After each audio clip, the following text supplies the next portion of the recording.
Good evening, and thank you for joining me on another episode of Your Family Lawyer. And I hope that you will get value from today's discussion.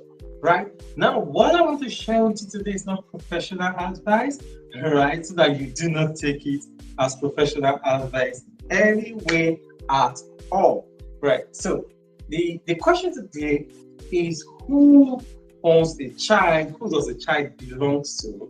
Who is the father of the child that is born out of wedlock? And that's the reason why I'm choosing to have this conversation today. Recently, there has been a video going around, right? A particular video has been trendy going around in Nigeria where someone said that, oh, if you're a man and the lady is pregnant for you, you should do everything possible to ensure that he you marry that particular lady because before she gives birth. And the reason the person was giving was something simple, that if for any reason she gives birth before you marry her, then automatically means that that child is not your child. The child belongs to its maternal grandfather. So that's the conversation that made me to say, let's discuss this topic today. And I hope you're able to find value in the conversation at the end of the day. So let's go straight and let me continue with it. Following that particular video that trended, the lady who I cannot tell who she is, whether she's a lawyer or she's not a lawyer, but the conversation was actually of the fact that if a person happens to pregnant, that is if an unmarried lady is pregnant and gives birth to a child, that child belongs to her father, right? And not whosoever is biologically responsible for that child. She was wrong. Or let me say like this, she is wrong. And I want to give my reasons for it. Several years ago, before now, I mean, before everything that we have right now, our model laws and policies, while we see how our customs and our traditions regulate many things, a child born by an unmarried woman truly belongs to her father, right?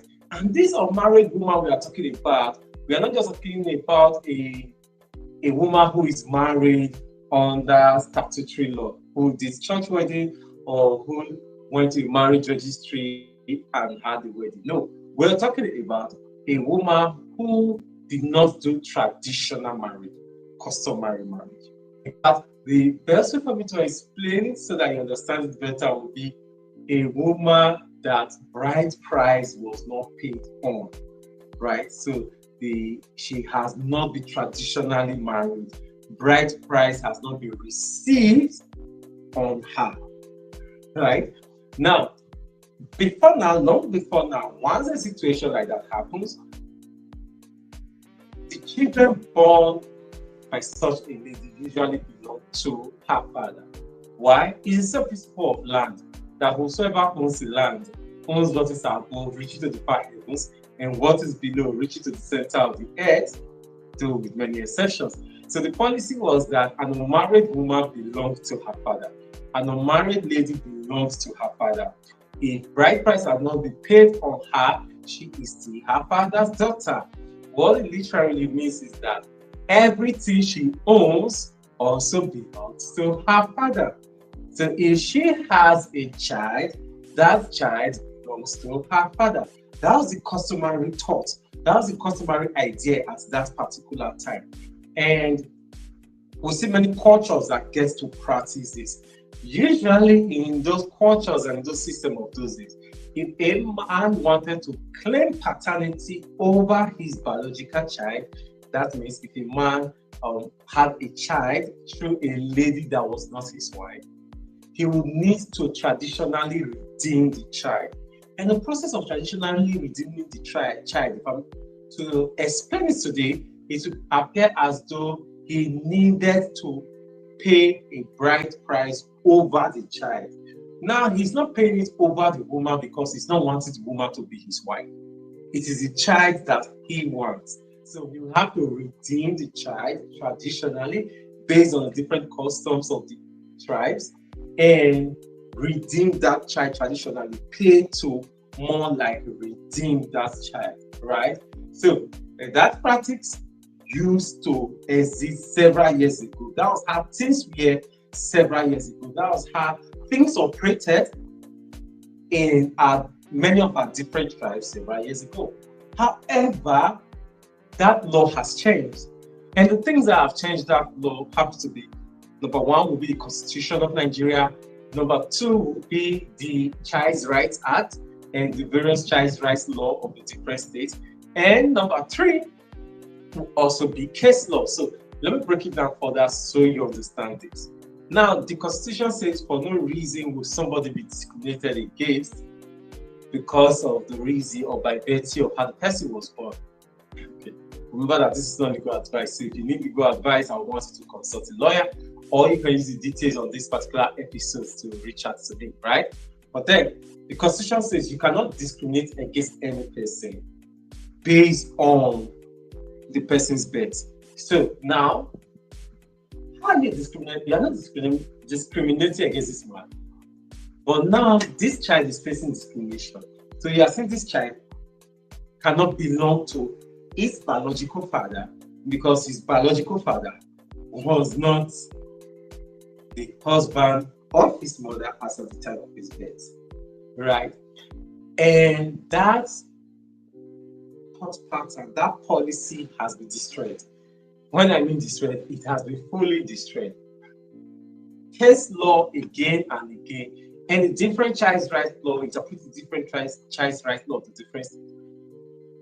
It's black and white on this, and it is very clear on this. That whosoever is the biological father of the child is the one who is the father of the child, entitled to all the rights, all the privileges, obligations, and duties of fatherhood over that child. Now, there are different ways to get fatherhood over a child. Number one would be through biological reproduction. Number two would be through adoption. Number three would be through legal custody or through legal custody. Now, legal guardianship gives you power and authority of a guardian, but may not necessarily make you the father, right? The biological father may still exist, but now you have guardianship over this person, right? But there are rules, there are things that makes you exclusive. Adoption makes you exclusive, right? If the biological parent makes it exclusive for you to be father of that child. And that's just a principle. That is how it literally was. So once again, that lady was wrong. She was very wrong to make people believe that it wasn't biology that gave a man parenthood or fatherhood over a child, but marriage. That's what she was trying to say. So if you have not seen the video, don't bother seeing the video. But if you have seen the video before, then this will help you understand things better. And not about just that video that lady made, it's also the fact that we have people out there who are always saying different things and different rubbish. And what I try to do on your family lawyer is to educate you on these different things. Yes, I am a divorce and family lawyer, and I have been doing this for about 14 years, and I'm also a counseling psychologist.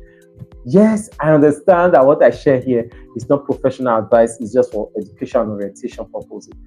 And so I want you to realize that you could consult any lawyer and ask any lawyer, and like, what does the law says regarding the fatherhood of a child? What does the law say regarding the parenthood of a child? Who has the right to become the father in a situation where there's conflict between the maternal father and the biological father because the girl is unmarried? Who will the court declare to be the father of the child? You know, in situations like this, we usually ask what the court, we usually say something that what the court will do, what the judges will do, and nothing less pretentious is the law. So what will the judges do? Of course, when it comes to children, it's not about customary law. No, when it comes to parenthood of a child, that is not governed by customary law. It's actually governed by the Constitution and the Child's Rights Act. Thank you so much for following me. Next week, Tuesday, by the same time, I'll be back here to explain another part of our Nigeria family law to you. So if you're not yet following me or you have not yet subscribed, I want you to do that so that you can learn from the topics that I would be discussing, right? I'll be giving you explanations or the questions I'll be answering, and share this with your friends so that they can also learn this. It is I, Alright Egbe, your favorite OAP, divorce and family lawyer, and also counseling psychologist. And of course, from the ancient and modern city of Ibadan, I want to say you rock. Have a blessed night.